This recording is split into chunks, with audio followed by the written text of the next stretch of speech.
دولت مند انسان تھا. اس نے ایک بہت خوبصورت لڑکی سے شادی کی, محل نما مکان تھا, کھانا کھا رہا تھا, بیوی کے ساتھ بیٹھا ہوا, دروازے پہ کسی فقیر نے آواز لگائی. اس کی بیوی نیک عورت تھی, اس کی عادت تھی کہ دروازے پہ جب بھی کوئی فقیر مانگنے آتا وہ اس کو ضرور کچھ نہ کچھ دیتی تھی. تو جب اس نے صدا لگائی تو بیوی نے پوچھا کہ آپ اجازت دیں تو میں ایک روٹی فقیر کو دے آتی ہوں. کہا ٹھیک ہے. اب وہ دینے گئی تو 1 منٹ 2 منٹ لگ ہی جاتے ہیں. تو جب واپس آئی تو اس کا موڈ بڑا اپ سیٹ تھا, برسنا شروع کر دیا. یہ لوگ کمینے اور ذلیل ہوتے ہیں, مانگنے آ جاتے ہیں, کام نہیں کرتے, کماتے نہیں, فلاں نہیں کرتے. اس نے تو جنرلی فقیروں کے اوپر برسنا شروع کر دیا.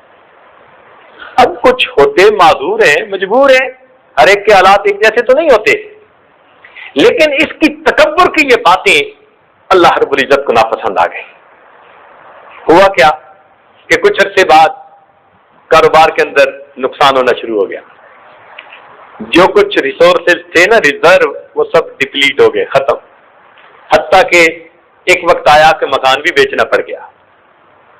پھر ایک وہ وقت آیا کہ یہ اپنی بیوی کو بھی سپورٹ نہیں کر سکتا تھا. بیوی کو بھی کہا کہ میری طرف سے طلاق ہے, تو اپنے ماں باپ کے گھر جا کے. اتنے حالات برے ہوئے, لڑکی ماں باپ کے گھر آ گئی. 1 سال اپنے گھر اس گھر پہ رہی, خوبصورت تھی, خوبصیرت تھی. 1 سال کے بعد پھر اس کے رشتے کا پیغام آیا, ماں باپ نے رشتہ کر دیا. جب رشتہ کر دیا تو اس کو جو دوسرا خاوند ملا اس کا بھی بڑا مکان اور بڑا کاروبار. تو یہ اسی طرح خاوند کے ساتھ بیٹھی کھانا کھا رہی تھی. اللہ تعالیٰ کی شان کے دروازے پہ کسی فقیر نے صدا لگائی اللہ کے نام سے. تو اس کی چونکہ عادت تھی کہ یہ دیا کرتی تھی ضرور اللہ تعالیٰ کے نام پہ. اس نے پھر کہا جی میں دے آؤں. اس نے کہا دے آؤ. یہ گئی دینے کے لیے. جب اس نے دروازہ کھولا اور فقیر کو روٹی دینے لگی تو اس نے چیخ ماری. تو خاوند بھاگا. جب قریب گیا تو دیکھا کہ اس پر تو عجیب سی کیفیت ہے, رنگ پیلا. پوچھا خدا کی بندی کیا ہوا؟ کہنے لگی کہ جب اس فقیر کو میں روٹی دینے لگی تو میں نے دیکھا کہ یہ فقیر وہی تھا جو میرا پہلا خاوند تھا, میرے دروازے پہ بھیک مانگ رہا تھا. اس نے کہا اچھا تم نے مجھے پہچانا کہ میں کون ہوں؟ اس نے کہا تم کون ہو؟ کہنے لگا یاد کرو ایک وقت تھا جب تم روٹی دینے آئی تھی اور میں تمہارے دروازے پہ بھیک مانگنے کے لیے کھڑا تھا.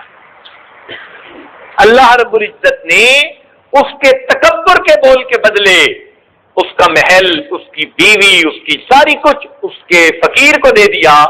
اور وہ بندہ جو تکبر کی باتیں کرتا تھا اس کو فقیر بنا کر اس کے دروازے پر کھڑا کر دیا. تو ہم اپنی اوقات نہ بھولیں, سمجھے؟ کسی کو تانا نہ دیں, کسی کو آر نہ دلائیں. کوئی اگر مصیبت میں پھنس گیا ہے, اس کی اولاد سے کوئی غلطی ہو گئی, اس کی بیٹی سے کوتاہی ہو گئی, ہم کسی کو آر نہ دلائیں. ہمارے ساتھ بھی یہی معاملہ پیش آتا ہے. کسی کی پبلک انسلٹ ہو چکی ہے, ہم خوش نہ ہو, ہمارے ساتھ بھی یہ معاملہ پیش آتا ہے. اس لیے شریعت نے فرمایا, نہیں شریعت میں بتلایا گیا کہ جو آدمی دوسرے کو گناہوں پر آر دلائے گا اس وقت تک موت نہیں آئے گی جب تک کہ وہ خود اس گناہ میں ملوث نہیں ہو جائے گا.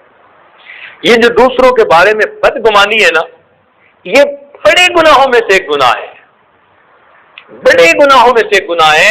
اور اس گناہ پر تو اللہ تعالیٰ فوری پکڑ فرما لیتے ہیں. کئی مرتبہ دوسروں کے بارے میں بدگمانی دل میں رکھنا فوری پکڑ آ جاتی ہے.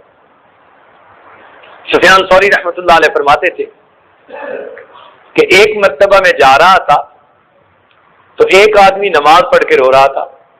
فرماتے ہیں اس کو دیکھ کر میرے دل میں گمان گزرا, یار یہ ریا کر رہا ہے.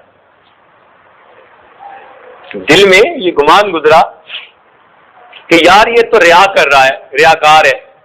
تو میرے دل میں جو گمان آیا اس کے بارے میں کہ یہ بندہ ریاکار ہے, اللہ تعالیٰ کی مجھ پر پکڑ ہوئی, 3 مہینے کے لیے تہجد کی نماز سے محروم کر دیا گیا.